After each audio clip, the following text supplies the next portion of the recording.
તો સ્વાગત છે તમારું ફરી અમારા એક નવા વિડીયોમાં. તો આજ અમારે બ્લોગ નથી બનાવવાનો. આજ હમણાં થોડાક દિવસથી ખજૂરભાઈની ચર્ચા બહુ થાય છે, કેમ કે કીર્તિ પટેલ એને ખોટી રીતના ઓલું કરે છે, ખરાબ નામ કરે છે એનું. એટલે આપણે આપણા કારખાનાના કારીગરો પણ કે ને આપણા મતથી આપણે ખજૂરભાઈને પૂરેપૂરો સપોર્ટ કરવાનો છે, અને ખજૂરભાઈની ઉપર જે આ રીતનું માથે લગાડે ને એ બધું ખોટું સાબિત કરવાનું છે. હવે હું નાઈ નથી પડતો, હવે આ ખજૂરભાઈનું બધું આગલું, કારણ કે જે જૂનું વસ્તુ ખુલે એમાં કાંક ને કાંક ફોલ્ટ નીકળે જ છે. એટલે આપણે પાછળમાં કાંઈ નથી જવાનું. અત્યારનું ખજૂરભાઈનું કામ કેવું છે એ આપણે જોવાનું છે. આપણે જાણવાનું છે બધા ભડકે કે ખજૂરભાઈ કેવું કામ કરે છે. ને કીર્તિ પટેલે સારું જ કામ કર્યું, આપણે એમ નથી કહેતા ખરાબ કામ કર્યું, પણ બધાના વિરોધ કર્યા એની વાત આપણને કાંઈ વાંધો નથી. પણ આ ખજૂરભાઈની રહેવા દે, કારણ કે ખજૂરભાઈ અત્યારે ગુજરાતમાં ભગવાન તરીકે પૂજવામાં આવે છે. ને જે હતું એ બધું પાછળ રહી ગયું. હવે એ બધું પાછળનું કાંઈ ખોલવાનું આવતું નથી. અમારા કારખાનામાં બધાનું શું મત છે ખજૂરભાઈ વિશે એ આપણે જાણવાનું છે. તમે વિડીયોમાં છેલ્લે લગન બના રહેજો. પૂરેપૂરો સપોર્ટ તમે તમારા તરફથી કોને કરો છો એ તમે શેર કોમેન્ટમાં જણાવી દેજો. ચાલો આપણે જાણીએ કારીગરો પછી. હવે આપણા આમું છે બધા કારીગરો, કારખાનાના જેટલા કારીગરો હતા એ બધાને બોલાવી લીધા છે. આપણા ભેગા જે હુવે છે એ બધા છે. એ બધાનું મત હોતે આપણે જાણી લઈએ કે શું કહેવા માંગે છે ખજૂરભાઈ વિશે. કારણ કે ખજૂરભાઈને અત્યાર સુધીમાં મેં નથી સાંભળ્યું કે કોઈ દી કોઈ ખરાબ બોલ્યા હોય. આ પેલા એ વ્યક્તિ છે કીર્તિ પટેલ જે ખજૂરભાઈ વિશે આવું બોલે છે. તો હાલો એક એક કરતા કારીગરોના મત લઈએ કે કારીગરો શું કહે છે ખજૂરભાઈ વિશે ને કીર્તિ પટેલ વિશે. તો ભાઈ પ્રફુલભાઈ, તમારું શું કહેવાનું છે આ વાત ઉપર? મારું તો એટલું જ કહેવાનું છે કે જેમ બને ખજૂરભાઈને સપોર્ટ આપો, કેમ કે એના કામ બધા સારા છે. જે પેલા થયા એ વાત અલગ છે, પણ જે સારા કામ કર્યા ને એને આગળ વધારો અને ખજૂરભાઈને છે ને બધા સપોર્ટ આપો. મારું તો એટલું જ કહેવાનું છે. હવે આ બધી આપણી નગરીનું શું કહેવાનું છે તમારું ભાઈ? મારું તો એટલું જ કહેવાનું છે કે તમે ખજૂરભાઈને સપોર્ટ કરો, કારણ કે ખજૂરભાઈએ ગરીબો માટે એટલી મદદ કરી ને એટલી તો ભગવાન પણ ન કરી શકે.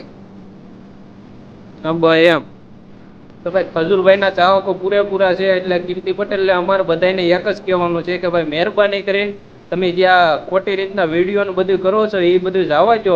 ને જે આ કરવાનું છે એ તમે તમારી રીતે જે કામ કરો એ કરો, બાકી બીજી બધું રહેવા દો.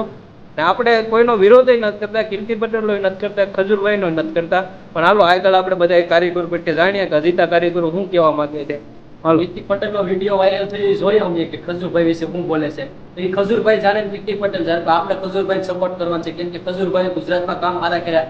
બારે કામ કરતા એ આપણે ખબર નથી, ગુજરાતમાં કામ કરે બધા કામ જોઈએ છે. વિડીયોમાં આવે ને કે આ કામ કર્યા, મકાન બનાવ્યા.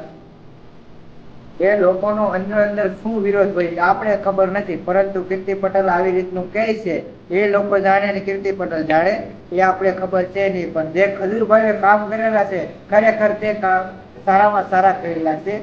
પરંતુ જે વિરોધ કરી રહ્યા છે, કઈ રીતે વિરોધ કરી રહ્યા છે, માટે વિરોધ શાના માટે વિરોધ કરી રહ્યા છે એ અમને ખબર નથી. પરંતુ જે ખજૂરભાઈએ કામ કરેલા છે તે આજે પણ યાદ છે. મારું તો એવું જ કેવું છે કે તમે બધા છે ને ખજૂરભાઈને સપોર્ટ આપો, કારણ કે ખજૂરભાઈએ ગરીબોની જેટલી મદદ કરી છે ને એટલી તો અત્યારે કોઈ નથી કરી શકતું. મારું તો એમ જ કહેવાનું છે કે તમે ખજૂરભાઈને સપોર્ટ કરો. ખજૂરભાઈને સપોર્ટ ની ખાસ જરૂર છે. એટલે બધા જે વિડીયોમાં કીર્તિ પટેલ જે બોલાય હશે એ અમને ક્યાંય ખબર નથી, પણ જે અટાણે ખજૂરભાઈ નું હાલે જ નહીં, એટલે ખજૂરભાઈને બધા સપોર્ટ આપો. મારું એટલું જ કહેવાનું છે ખજૂરભાઈ છે ને અત્યારે ગુજરાતનો ગરીબોનો ભગવાન છે. અત્યારે એના વગર છે ને આ ગરીબો લોકોનું રક્ષણ જ નથી થાય એમ. તો ભાઈ અમારા કારીગરો બધાનું જો એવી રીતનું કહેવાનું છે, એટલે મહેરબાની કરીને કીર્તિ પટેલને આપણે એક જ કહેવાનું છે કે મહેરબાની કરીને તમે આવા ખોટા વિડીયો બનાવવામાં ને તમે આ ભગવાન જે બધાને માને એને માનવા જો, કારણ કે બધાની મદદ કરે છે. એમને એમ તો કોઈને ભગવાન માનતું નથી. પાછળનું જીવ હોય એ આપણને કઈ ખબર નથી, તમને ખબર હોય ને એ નીતિનભાઈ જાનીને ખબર હોય. પણ એ હવે એને વિડીયોમાં રિપ્લાય આપે પછી ખબર પડે આપણને કે સાચું છે કે ખોટું છે. આ તો અમને રૂબરૂ જવાબ આપે. તો અમારું બધાને એટલું જ કહેવાનું છે. બધા આ વિડીયો બધા જોવે છે એ બધાનું શું કહેવાનું છે કોમેન્ટમાં એક વખત બધા જણાવી દેજો. તો ચાલો મળીએ નવો વિડીયો સાથે. ચાલો બધાને બાય બાય.